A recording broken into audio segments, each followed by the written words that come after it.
Welcome to Kaswell's Kappa, the channel where you learn how to work on your Kappa step by step. In today's video, we're going to learn how to replace the driver's side door sill, and I'll provide you with everything you need, including pages from the service manual. Now, let's get to it. When it comes to removing the door sill on the driver's side, it'll be located right here. Now, it's real easy to remove. There's just 4 clips holding it in. There's going to be one here, here, here, and here. And to remove it, you pretty much just lift and pull. So now that we know how to remove it, let's see it in action. When it comes to removing the driver's side door sill, I like to grab up front. There's little holes here, and you're basically just going to pull until all the clips release.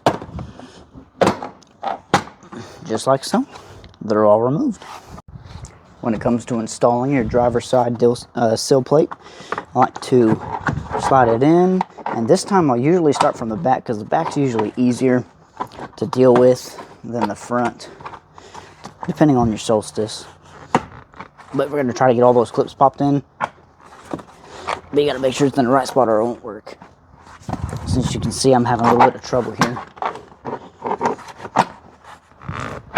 Okay, 1, 2, 3, 4. Alright, just like that. They're all popped in. Thank y'all so much for checking out the video. I hope that it helped you out, that you learned something new. If you happen to have more procedures that need to be done for your vehicle, hop on over to kaswellskappa.wixsite.com/kaswellskappa. I hope you get a new domain soon, so it's just kaswellskappa.com. That way you ain't got to type all that out. But on that website, you can find procedures for Kappas and non-Kappas. So that if you have to do anything else for your vehicle, it's there and available for y'all to follow along with.